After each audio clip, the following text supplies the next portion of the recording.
Speaker wa Parliament Rebecca Kadaga olubadde okumuza emirimu gya Parliament ku ssaawa nga 6 ababaka ba Parliament beesoza amasinzizo okuli ery'Abakatuliki n'ery'Abakristaayo.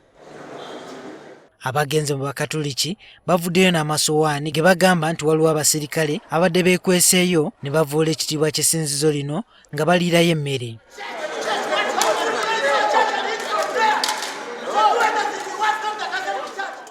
Ekidiridde kubadde kwesikambula wakati w'ababaka n'abakuumaddembe bano nga babagaana okuyingiza amasowaani gano mu kisenge kye bateesezaamu ababaka ge babadde baagala okwanjanga ebizibiti eri sipiika.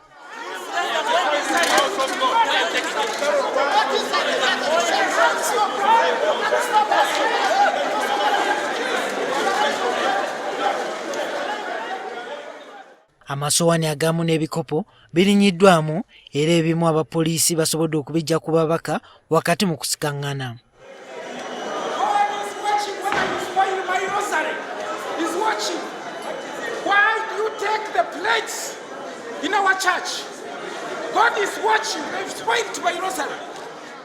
Ababaka abali ku ludda oluwabula gavumenti balumiriza gavumenti okuba nti eremereddwa okumanya nti Parliament kitongole kiteetaaga bakuumaddembe kweyingiza mirimu gyabwe. Ne abasirikale abali mu uniform n'abali mu uniform basinga obungi eyo Parliament kyeyo kati etandika eyo beesobola okukola olwaleero neddira abasirikale n'abapakira mu chapo y'Abaprotestant n'abapakira mu chapo y'Abakatuliki ne bajjula omwo ne batandika okuliira mu buli kafaakalimba yenna ne batandika okuliira mu ffene ne batandika okuliira mu ki ayinza atya okutugamba nti abadde tamanyi. Tulimba nti bapoliisi baano tubagaba beeyanjule ne bagaana era omu gwe tukutte ne tumuleeta paka mu Parliament tumukebedde si waawano mujaasi wajja erikuuma president. People think only Muslims can fight for their religion. Even for us Catholics we can fight. That is why on my own reason for religious grounds I decided to go and remove the microphone from Honorable Solomon. Unfortunately it has sparked a long fight. Ababaka abali mu kibiina ky'NRM bavumiridde ebikolwa by'ababaka abali ku ludda oluwabula gavumenti kyokka ne bagamba nti abasirikale aboogerwako babadde ba poliisi ababadde bagenze okusinza omutonzi waabwe.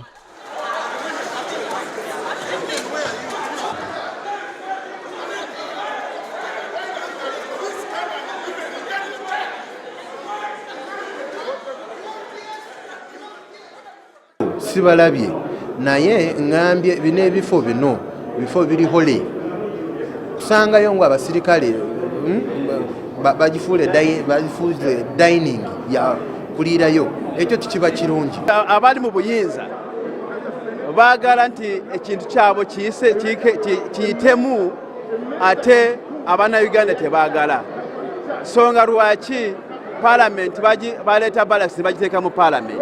Si musango omuntu okusaba Katonda ate ababaka ba Parliament kino kikulaga then tebaagala basirikale kusaba Katonda si w'ababaka ba Parliament bokka w'abantu bonna kakati kikyamu ki ekiri mu kusaba.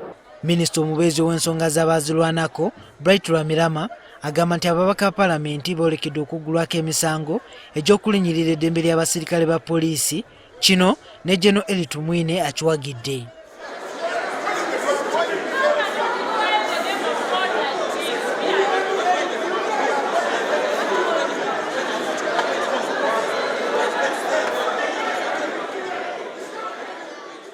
They are policemen, they are fighting policemen, and I think members of Parliament should know that they have immunity for what they say but not what they do.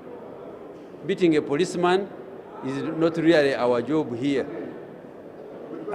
And I think people should be aware that some of them are going to be charged for criminal offences. And Parliament is going to ensure that we ensure the discipline of Parliament, not only suspend them, if necessary we shall move a motion that whoever misbehaves beyond reasonable doubt will be dismissed.